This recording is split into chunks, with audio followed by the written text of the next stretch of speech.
안녕하세요. 절대값TV의 명품 PD 한PD입니다. 최근에 한 일주일에 한 편 정도밖에 못 올려드리고 있는데 제가 요즘 열심히 주식 투자를 좀 열심히 하고 있어요. 그리고 주식에 대한 어떤 매매 기법도 좀 완성을 하려고 하다 보니까 아무래도 유튜브를 제작하는 시간이 적어지는 것 같아요. 자, 그런데 제가 말씀드리고 싶은 건 뭐냐면 부동산 전문가이기도 하지만 개인적으로는 욕심은 주식 전문가, 증권 전문가로 더 이렇게 알려지고 싶어 하는 사람이에요. 그리고 예전에도 말씀드렸지만 저는 주식을 22년째 정도 하는 것 같아요. 뭐 중간에 좀 쉰 기간도 있고, 그리고 전업 투자자로서 한 7년 정도 했어요. 그것도 홈 트레이딩 시대가 왔을 때 초창기에 했던 사람이에요. 그러니까 초창기 홈 트레이딩 시스템에 그런 시대를 개척했던 사람이에요. 주식 시장이라는 게 이제 금융 시장이잖아요.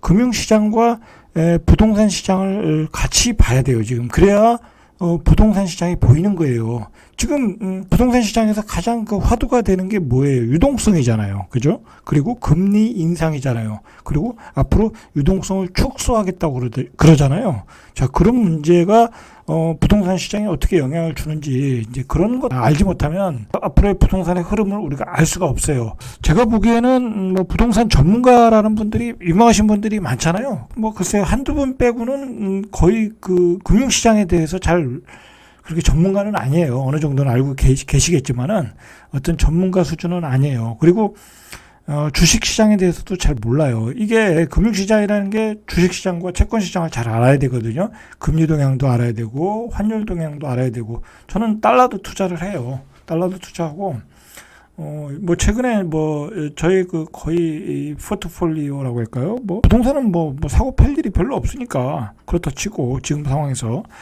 거의 저의 그 재산은 지금 거의 주식시장에 다 들어가고 있어요.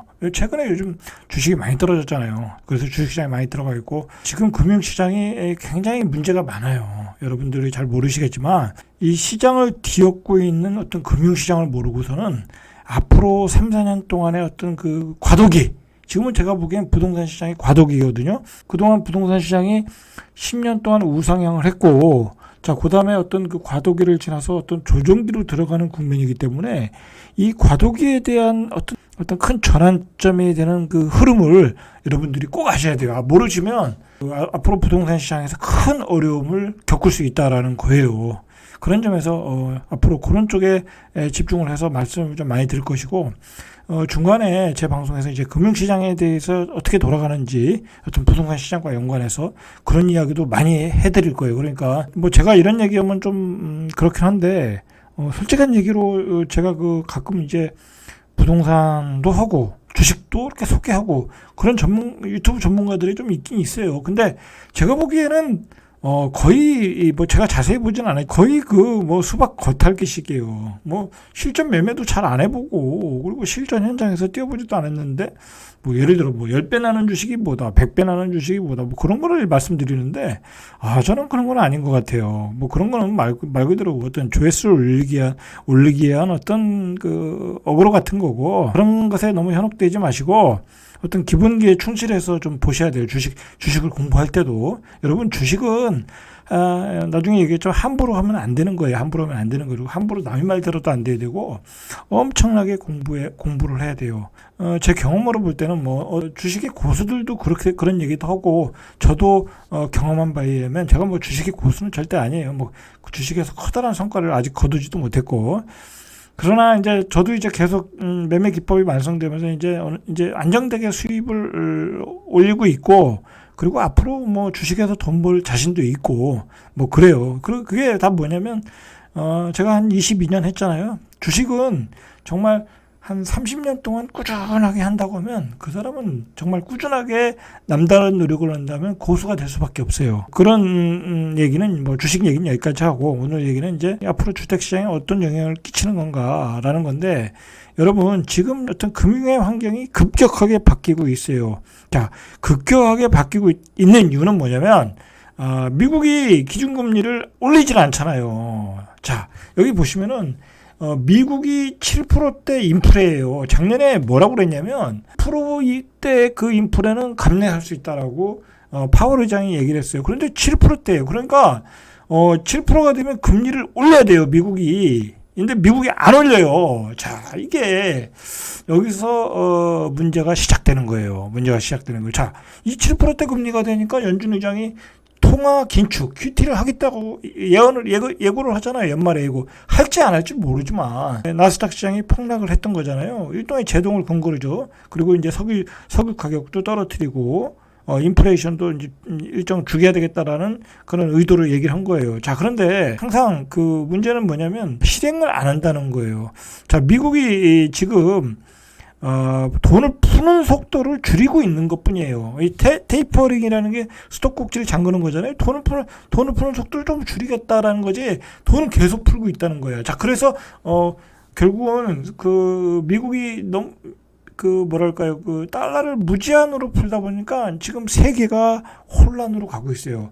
중국 때문에 전염병이 번지면서 코비드가 번지면서 이 지구촌을 뒤흔들어 놨지만 이 금융시장에서 세계를 뒤흔든 거는 미국이에요. 미국이 무제한으로 이 돈을 풀다 보니까 그죠? 원자재 값이 올라가니까 자국에서 중국이나 인도네시아 같은 데서 석탄을 수출하지 않으니까 석탄값이 올라가고, 우리 같은 경우는 요소가 수출이 안 돼서 또 요소 대란이 일어났고, 그리고 카자흐스탄 같은 경우가 지금 내란이 일어나가지고 뭐 조준사격하고 난리가 났잖아요. 자, 그 나라가 뭐가 문제였겠어요?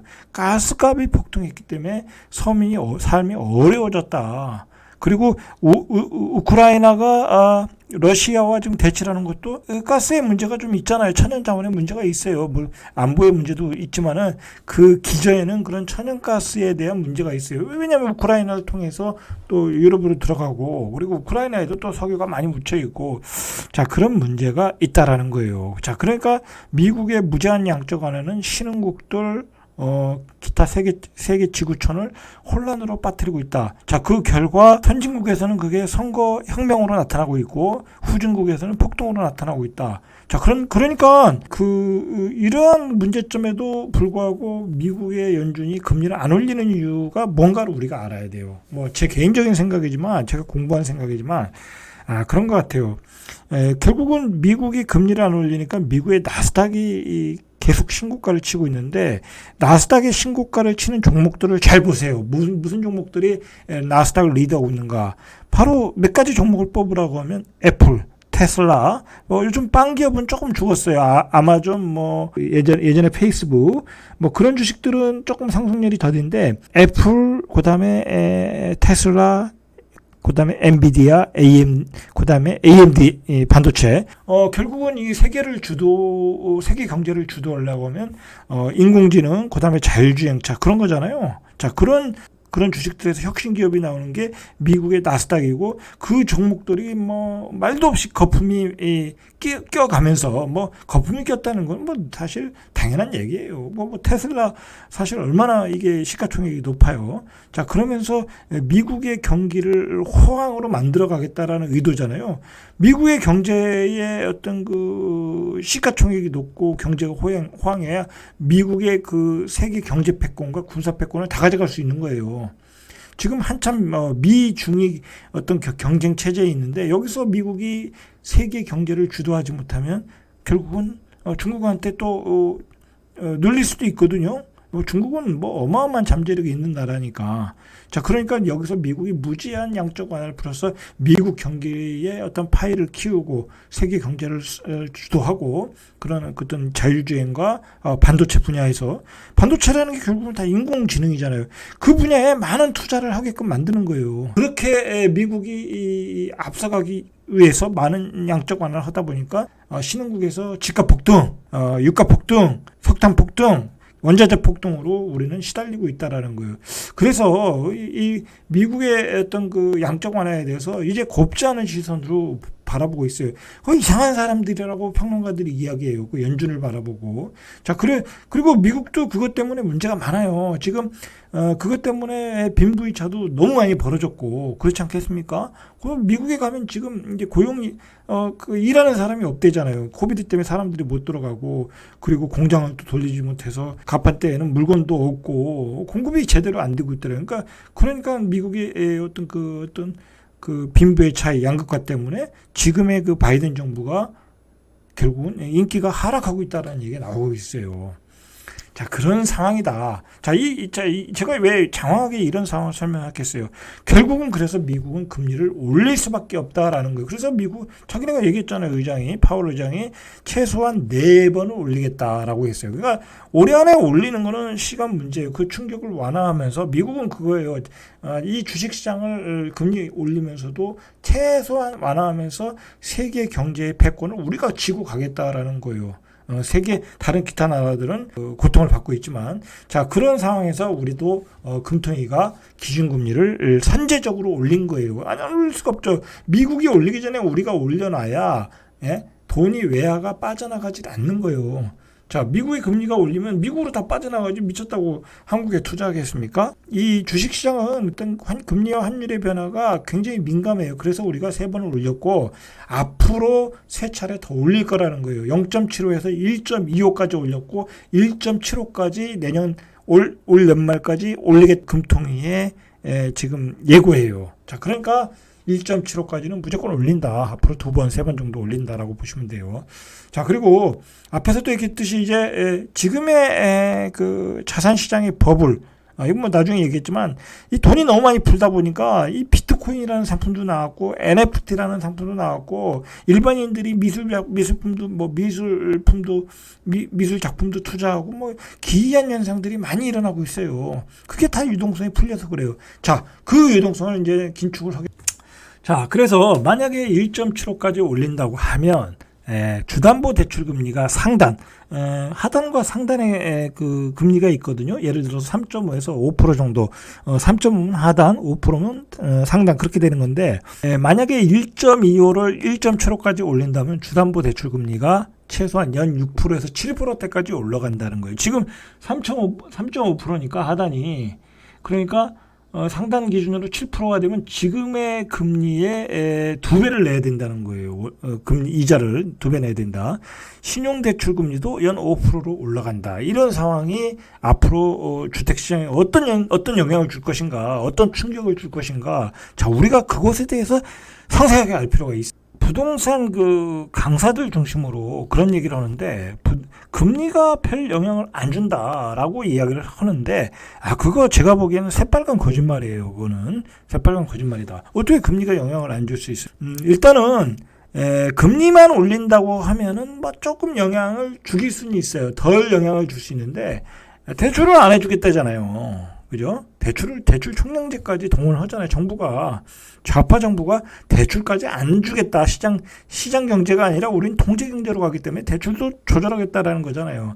자, 그리고 이 밑에 글을 보시면 지금 집값이 2배, 3배가 올랐어요. 자, 3.5억에 분양했던 게 10억 가는 시대예요, 지금. 3억 하던 게 구축이 6억 가는 시대예요. 2배, 3배 올랐다라는 거예요. 근데 강남의 경우는 뭐 대출이 안 나온다 하더라도 예를 들어서 강남은 가격이 2배 올랐지만 그 금액이 더 높이 올랐잖아요. 그리고 7억에서 15억 된 것도 있잖아요. 자, 이걸 우리가 기억해야 돼요. 예를 들어서 2006년도에 3억 하던 아파트를 살 때 1억을 대출 받았어. 또는 1억 5천을 받았어. 그때도 그렇게 해서 대출을 받아서 집 사신 분들이 많아요. 그 DTI가 뭐 60%, 40% 정도 적용하니까 한 50% 대출 받아서 사는 경우가 많아요. 그러면 3억짜리 살 때 1.5억을 받는 거잖아요. 그러면 그때도 금리가 5%, 6% 했단 말이에요. 자, 그러면 그때도 살만했어요. 왜냐하면 1.5억이잖아요. 받았던 게. 그런데 지금은 6억이나 10억이에요. 그러면 3억이나 5억을 대출 받아야 돼. 또는 3억, 4억, 5억을 받아야 돼. 자, 그런데 3억, 4억, 5억을 받는데 금리는 6%가 돼. 똑같은 금리를 적용하는 거예요. 자, 그렇기 때문에 감당하기 어려운 이자가 돼버리는 거예요. 결정적으로. 구매할 수가 없는 거예요. 지금 그 10억짜리 아파트 3억에서 6억 가거나 6억짜리가 12억 갈 때 그래도 영끌이 가능했던 것은 금리가 3%였기 때문에 그것을 감당할 수가 있었어요. 영끌이 가능했던 거예요. 그러나 3억짜리가 3억이나 5억을 받을 때 금리가 6%가 된다는 것은 2006년 기준으로 2배의 이자를 지불해야 된다는 거예요. 그거 감당이 되겠습니까? 소득이 2배가 안 늘어났는데 안 된다는 거예요. 그래서 이것을 꼭 이해하셔야 돼요. 그래서 제가 일부 전문가들이 이야기하는 금리 인상으로 부동산 시장에 영향은 없다라고 이야기하는 것은 새빨간 거짓말일 수 있다라는 거예요. 그것이 또 왜 그러냐면 뒤에서 이야기하겠지만 요즘 최근에 저는 제 와이프가 부동산 하니까 저도 부동산 나가서 가끔 일을 도와줘요. 가면 전세 손님들이 오잖아요. 그러면 전세 손님이 오면 10명 중에 9명은 다 대출 받아서 들어오시는 분들이에요. 전세 자기 돈을 사시는 분들이 생각보다 별로 없더라고요. 자, 그러면 그분들이 예전엔 금리가 2.5%, 3%일 때는 부담 없이 받았어요. 80%도 받고 70%도 받았어요. 자, 그런데 금리가 벌써 5%대 가버리니까 비싼 전세는 나가질 않더라는 거예요. 나가지 않더라. 예? 예를 들어 세종 기준으로 한 4억 정도만 되면 나가지 않더라는 거예요. 그리고 전세 계약할 때도 계속 싼 것만 원해요. 금리가 부담되니까. 자, 그래서 전국적으로 지금 전세가 잘 안 나가는 거예요. 그러니까 우리가 이 주택 시장의 이번에 집값의 폭등은 초저금리 유동성으로 싼 이자를 통해서 양질의 아파트로 전세를 살았던 분들이 많은 거야. 그러니까 전세값이 올라갔겠죠. 전세값이 올라가니까 매매 가격도 올라간 거예요. 전세값 매매가가 그래서 싱크로나이즈하면서 같이 올라간 거예요. 그런데 좌파 정부가 그걸 알아든 거야. 집값을 잡기 위해서는 전세값을 잡아야 된다. 전세값을 잡기 위해서는 대출을 규제를 해야 된다. 그리고 금리 인상을 해야 되겠구나라는 것을 뒤늦게 알고 그 속도를 높여가고 있는 거예요. 선거 국면에 특히. 지금 다음 3월달에 선거인데도 계속 지속적으로 금리를 올리잖아요. 왜냐하면 선거를 앞두고 금리를 올려서 집값을 잡겠다라는 의지잖아요.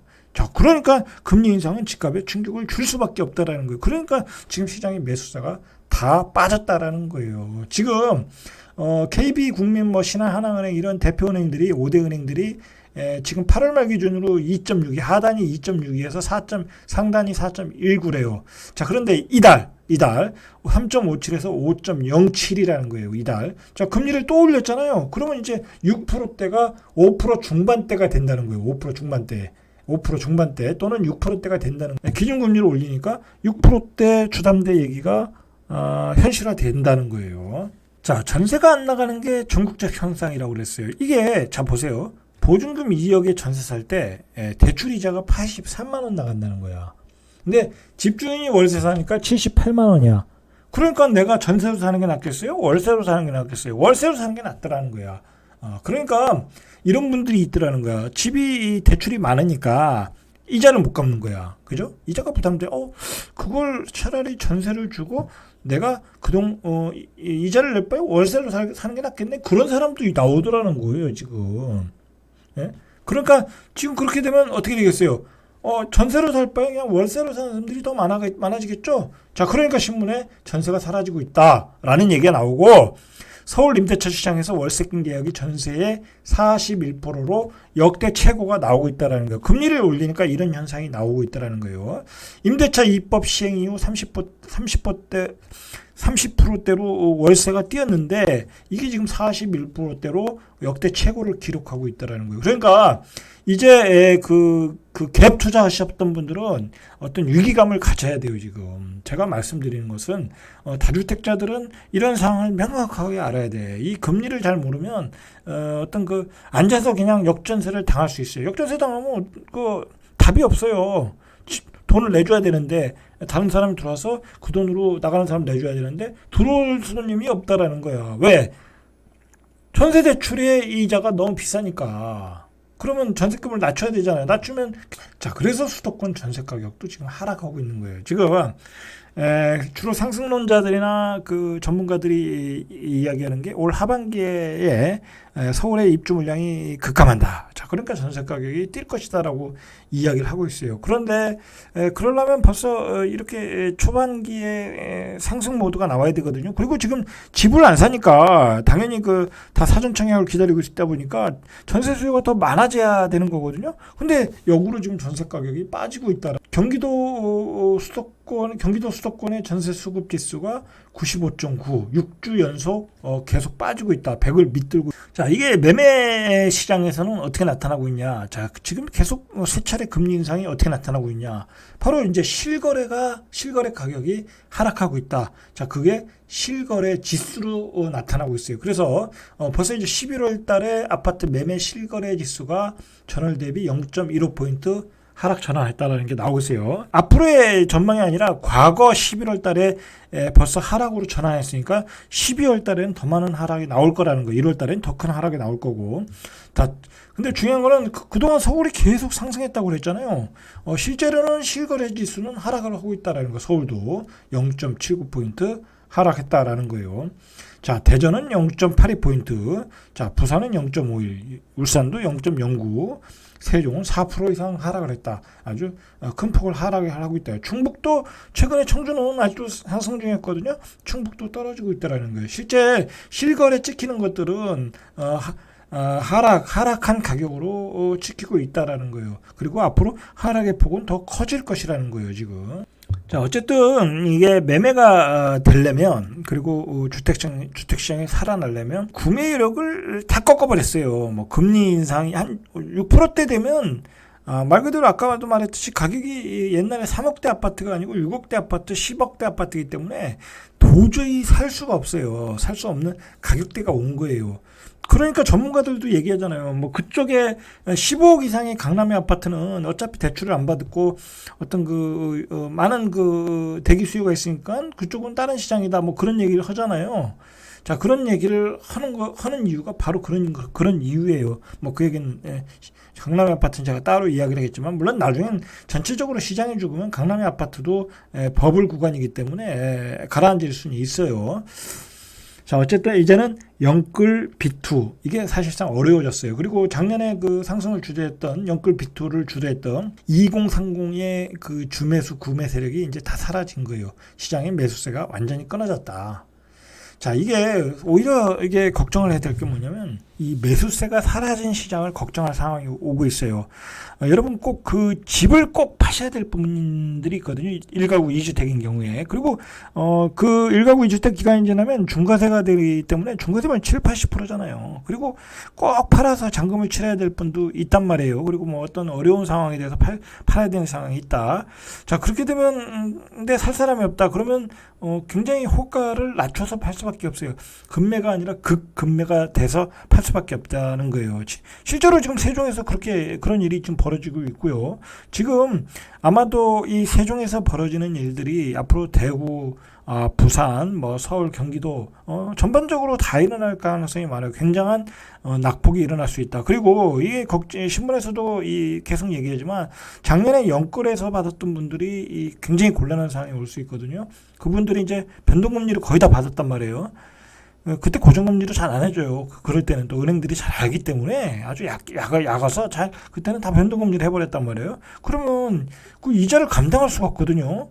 그렇게 되면 이제 매물이 나오는 거야. 그러면 깡통 아파트가 나오게 되는 거예요, 이게. 자, 어쨌든 이게 이런 현상 때문에 지방에서 또 이렇게 미분양들이 증가하고 있어요. 이제 아직 뭐 서울, 경기도, 수도권에서 좋은 입지에서 뭐 미분양이 나지 않고 있지만 뭐 일반적으로 정상적일 때 미분양이 나는 경우가 이런 지방들이잖아요. 이런 포항, 뭐 진천, 경주 이런 지역들은 원래 수요가 없어요. 그렇게 수요가 없단 말이에요. 새 아파트 수요가 없단 말이에요. 지방은 잘 안 오니까 거기 사시는 분들이 사지도 않아요. 잘 웬만해서는 새로운 수요가 있어야 사는 거지. 자, 그런데 이런 지방에서 미분양이 나오고 있다. 자, 이런 미분양이 전체적으로 이렇게 광역도시, 그다음에 좀 더 큰 도시, 경기도 수도권, 자, 심지어는 나중에 서울까지 확대될 가능성이 많아요. 자, 그렇게 어떤 그 추이를 보셔야 돼요, 지금. 자, 그러니까 지금 뭐 분양권을 산다든지 뭐 그러실 필요는 없겠죠. 오히려 지금 분양권을 지고 계신 분들은 입주 시에 자기가 산 가격보다 떨어지거나 마피가 나는 경우가 많아요. 입지에 따라. 자, 그거 대비하셔야 돼요. 제가 2006년도에 그런 그 집값이 꼭지치고 2005년도에 예를 들어서 그 집값이 그 지방 아파트 꼭지 쳤을 때 그런 상황을 많이 봤어요. 네? 많이 봤거든요. 아주 피눈물 나는 경우를 많이 봤어요. 그 분양권 많이 드신 분들은 지금부터 정리하셔야 돼요. 결국은 이 집값을 잡으려면 공급량이거든요. 그 MB 시절에 집값이 굉장히 안정돼 있었잖아요. 그때 MB는 그걸 알아요. 건설업자잖아요. 그러니까 그 사람이 대통령 되자마자 얼마 후에 그 헬리콥터 타고 서울 수도권을 한 바퀴 돌았잖아요. 그러면서 그때 저기에 지면 되겠네, 저기에 지면 되겠네.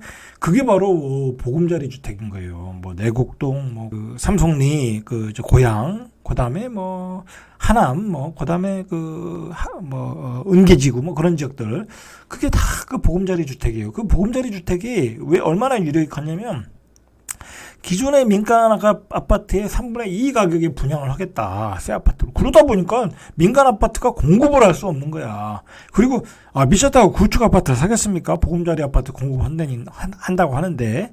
자, 그러니까 집값이 떨어지고 대기 수요가 많아지고, 그래서 전세값이 올라간 거예요. 자, 그 공급량으로 집값을 잡은 게 MB였다. 그 MB의 그 정책을 그대로 계승한 게 바로 3기 신도시의 사전청약이에요. 이게 사전청약이 초반에는 말도 많았어요. 분양가가 비싸다. 그 다음에 뭐 기회가 없는 게 아니냐. 경쟁률이 너무 센 거 아니냐. 뭐 경쟁률은 세지만 계속해서 공급하다 보면 분양을 받을 수 있거든요. 자, 그래서 이 사전청약이 지금 인기가 있어요. 10만 명 몰린 민간 사전청약. 우려듣고 흥행에 성공했다라는 거예요. 그래서 1순위 청약에서 56대 1. 자, 인천 검단은 조금 떨어지는 지역이죠. 다른 지역에 비해서. 자, 여기서 이제 그 민간 아파트, 민간 사전청약까지 시작했어요. 이게 사전청약이라는 건 공공주택에서 해야 되는데 민간 아파트까지 하거든요. 저는 좀 잘 이해가 안 가더라고요. 어쨌든 81대 1. 뭐 이렇게 높은 경쟁률이 나와서 성공하고 있다. 왜 그러냐면 이게 사전청약 아파트, 민간 아파트는 언제 질지 모르잖아요. 이게 시작이. 그러면 그때 되면 또 지금 안 그래도 원자재 값이 올라가는데 지금 분양가를 정해버리면 이거 나중에 어떻게 할지 모르겠어요. 어쨌든 이렇게 흥행에 성공하고 있다. 그리고 이게 제가 보니까 주변에 이 사전청약을 하거나 이 분양을 받아서 뭐 예를 들어 젊은 친구들이 생애 최초 막 그런 거 집어넣잖아요.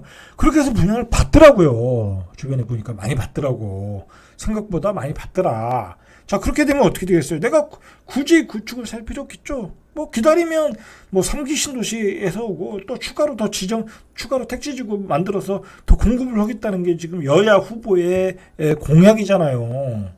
자, 이렇게 공급 물량을 쏟아내고 있다라는 거예요. 쏟아내는데 어떻게 집값이 올라가느냐 이거야. 안 올라간다는 거예요, 제 얘기는. 거기다 금융시장의 환경도 굉장히 냉혹해졌다.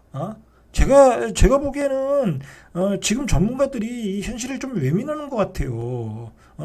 그래서 전문가들도 어떤 분류를 잘 하셔야 돼요. 어떤 교수님들도 있고, 그 다음에 부동산 강사들이 하는 그 전문가들도 있고, 그 부류를 잘 분류하셔서 보셔야 돼요. 그 유튜브에서 부동산 강의로 먹고 사는 사람들이 부동산 가격이 떨어진다고 얘기하겠습니까? 부동산 가격은 조정받는다. 잠시 조정받고 다시 올라간다. 그렇게 얘기하는 거예요. 자, 장기적으로는 그 조정받고 우상향을 해요. 그건 그렇지만 조정의 폭이 얼마냐라고 볼 때는 그 얘기에 대해서는 얘기를 못 하잖아요. 그 사람들도.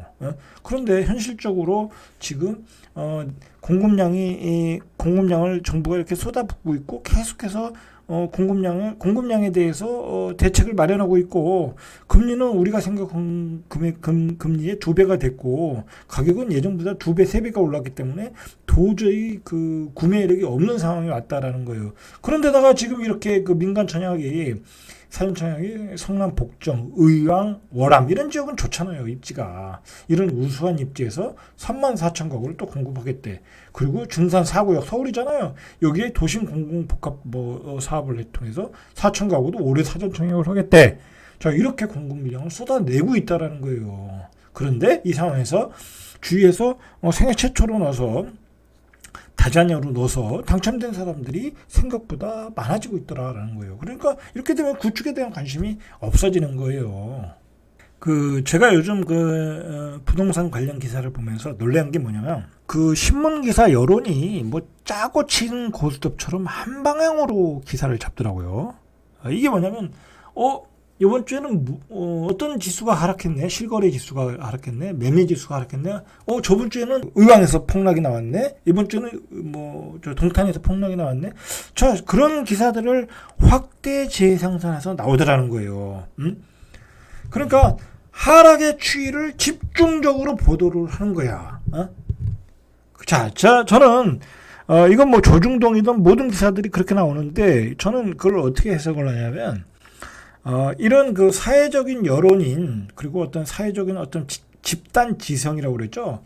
이런 집단 지성이 생각하기에 지금의 아파트 가격은 버블이고 이것에 대한 후유증이 크다라는 것을 언론이 인식을 하고 그래서 집값에 대한 어떤 그 버블 구간을 좀 빼야 되겠다. 시장 가치의 본질에 맞게 그리고 금융시장의 어떤 미래 후유증을 좀 줄여야 되겠다. 그런 의도에서 이렇게 어떤 한 방향의 기사들이 집중적으로 나오고 있어요. 자, 만약에 계속해서 이렇게 기사들이 하락에 대한 기사들이 확대 재생산되다 보면 어떤 현상이냐면 집을 가진 사람들은 불안해질 수밖에 없어요. 특히 영끌한 사람들 아니면 다주택자들은 그러다가 진짜 집값이 어디서 막 2, 3억씩 푹푹 떨어져. 자, 그렇게 되면 그때는 폭락이 나올 수밖에 없는 거예요. 그걸 조심해야 된다는 거예요. 자, 그러면 왜 이런 여론몰이들이 이렇게 형성이 되는 건가? 그것은 간단해요. 이 집값이 너무나 급등을 했기 때문에 이 너무나 사회가 이 벼락거지들이 많이 나왔잖아요. 벼락거지라는 말이 유행했잖아요. 그리고 사회가 너무나 양극화되어 버린 거야. 저는 이제 뭐 기성세대잖아요. 50대 중반이니까. 그런데 20대, 30대 입장에서는 안 그래도 취업하기 힘들고 취업해도 대기업 빼고는 뭐 그렇게 월급이 변변치 않은데 도저히 집을 살 수가 없는 거야. 그러니까 일을 하고 싶겠습니까? 사회 시스템이 돌아가질 않는다는 거야 지금. 그걸 어떤 그 집단 지성, 이 사회의 그 오피니언 리더들이 느꼈던 거예요. 그런 것들이 이 신문 기사를 통해서 하락의 여론몰이로 나타나고 있다. 저는 그렇게 생각을 해요.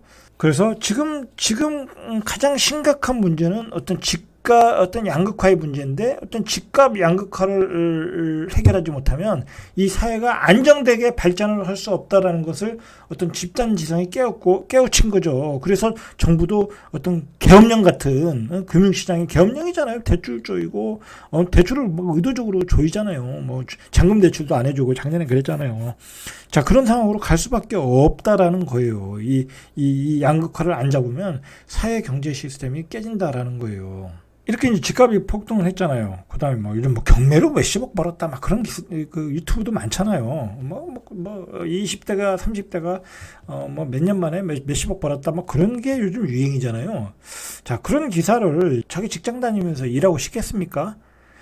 그리고 뭐 사실은 뭐 편하게 직장 다니는 사람이 없잖아요. 그리고 이런 중소기업의 어떤 공장에 근무하시는 분들은 엄청 힘들어요. 연구직도 그렇고.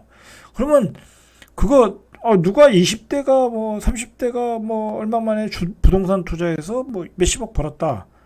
뭐 주식 투자는 쉽지 않은 영역이니까 그건 그렇다 치고 주식시장에서 뭐 몇십억 벌었다. 그런 얘기는 그렇게 흔한 얘기도 아니고 그건 박수 쳐줄 일이고 그 사람들은 엄청나게 고생해서 번 거니까. 근데 부동산은 쉽게 번 사람들이 사실 많거든요. 자, 그런데 우리가 이걸 생각해야 돼. 나도 그러면 뭐 갭 투자를 해야 되겠네. 부동산 투자를 해야 되겠네. 자, 뭐 이제 그런 게 유행이 돼가지고 요즘 뭐 최근에 막 오피스텔 시장, 뭐 그다음에 뭐 숙박형 시설, 뭐 그런 것까지 프리미엄 붙었다가 다 꺼지고 있는 중이잖아요. 막 많은 투자자들이 들어온 거죠. 뭐 법인까지 만들어서. 자, 그런데 그러한 많은 투자자들이 나왔던 것은 이번 사이클에서 이 많은 그 부동산 강의와 강사들이 있었어요. 그리고 뭐 밴드들도 많았고, 막 집단적으로 들어와서 밴드에 다 들어와가지고 거기서 정보를 어떤 강사가 정보를 주면 뭐 그거 가지고 또 지방 가서 다 사고 그러면서 집값이 폭등했잖아요. 자, 그런데 그러다 보니까 이런 그 부동산 투자 인구가 너무 많아진 거야. 너무 많아진 거야. 자, 그러다 보니까 이 전국의 집값이 다 이렇게 급등을 하는데도 일조를 한 거예요. 자, 그런데 우리가 이걸 생각을 해봐야 돼요. 그러면 사람들이 일을 안 하고 모두가 주식을 하고 모두가 갭 투자를 하고 있다. 자, 그러면 사회가 어떻게 되겠어요? 자, 일단 이것부터 우리가 해야 돼요. 주식은 그렇다 치더라도 주식을 하는 건 뭐 아무 문제가 없어요. 그거는 어떤 경제의 선순환 구조니까, 선순환 구조의 시스템의 하나이니까. 자, 모두가 갭 투자를 하고 있다. 갭 투자하는 게 불법입니까? 불법 아니잖아요. 그리고 갭 투자하시는 분들 다 세금 제대로 내고 있어요. 그러니까 정부도 그거에 대해서 뭐라고 얘기를 못해요. 그러니까 자꾸 정부 입장에서는 규제만 가하는 거야. 여기 지적 하지 마. 여기 그 조정지구니까 중과세니까 하지 마. 그러니까 딴 지역으로 가고 계속 풍선 효과가 나서 결국은 1억 이하의 주택 아파트까지 폭등시켰잖아요. 정부의 어떤 규제가 잘못됐던 거죠. 근데 안 그래도 이 많은 강의와 강사들 밴드를 통해서 많은 그 갭 투자 인구가 많아졌는데 뭐 법적으로도 문제 없고 모두가 앞으로도 돈 벌기 쉬운데 뭐 갭 투자를 해야 되겠다. 그러면 어떻게 되겠어요? 그러면 사회 시스템이 깨지겠죠? 그러면 안 되겠죠? 사회 시스템이 모두가 일 안 하고 갭 투자만 하고 있으면. 자, 그러니까 어떻게 되겠어요? 결국은 정부는 규제를 강화할 수밖에 없는 거예요. 자꾸 어떤 투기 세력, 뭐 그런 게 만연돼 사회적으로 만연되다 보면 규제가 많아질 수밖에 없다라는 거예요. 오직 하면 양도세 100% 때려야 된다는 얘기가 나오겠어요. 자, 그러니까 앞으로도 이러한 갭 투자들이 절대로 줄어들지 않아요. 이번 사이클에 이렇게 많아졌는데 다음 사이클은 얼마나 많아지겠냐고, 얼마나 많은 강사들이 나오겠냐고. 자, 그러니까 앞으로 규제는 더 강해질 수밖에 없다라는 거예요. 그러니까 자, 이게 문제가 뭐냐면 김작가 TV인가 거기서 그 박성원 교수가 얘기한 얘기인데, 모두가 이렇게 갭 투자를 하는 거에 대해서 이걸 구성의 오류라고 그래요. 경제학적으로. 모두가 갭 투자하는 건, 그러니까 한두 사람이, 뭐, 예를 들어, 일부가 갭 투자하는 건 어떤 법적으로 문제가 없으니까 문제가 없는데, 모두가 다 갭 투자를, 부동산 투기를 한다. 그러면, 이게 바로 구성원의 오류가 된다는 거예요. 그러면, 그 사회 안정만 시스템이 다 깨져버린다는 거야. 자, 결국은 정부는 결국은 뭐라 할까요? 강화하면서 결국은 이 시스템을 지키려는 그렇게 갈 가능성이 높다라는 거예요. 마찬가지예요. 우리가 그 주식을 어렸을 때 중고등학교 때 안 가르쳐 주잖아요. 그죠? 근데 만약에 어렸을 때부터 주식 투자를 다 가르쳐 줘봐요. 그럼 모두가 집에서 홈 트레이닝 시스템에서 뭐 전업 투자하면 어떻게 되겠어요? 공장에 일할 사람이 없겠죠? 자, 그래서 안 가르쳐 주는 거예요, 이게. 자, 그런 게 다 구성의 오류다. 자, 어쨌든 중요한 것은 지금 양쪽 축소가 연말에 예상돼 있고 금리는 올라간다라는 거예요. 올라간다. 자, 결국은 이러한 그 후유증이, 금리 인상의 후유증이 결국은 매수세를 사라지게 할 것이다. 사라지게 할 거다. 근데 팔아야 될 사람들은 분명히 있다. 자, 그러면 급매물들이 나오고 집값의 하락의 속도가 높아질 수 있다라는 거예요. 자, 그런 점들을 대비를 꼭 하셔야 돼. 특히 다주택자들은 안 하시면 아주 큰 어려움을 당할 수 있고, 그다음에 생각대로 전세 가격도 하향 조정될 가능성도 있다. 금리 인상 때문에 전세 대출을 받을 여력이 없어졌어요. 그런 게 벌써 현장에서 나타나고 있다라는 거예요. 자, 오늘은 여기까지 이상 절대값TV의 명품 PD 한 PD였습니다.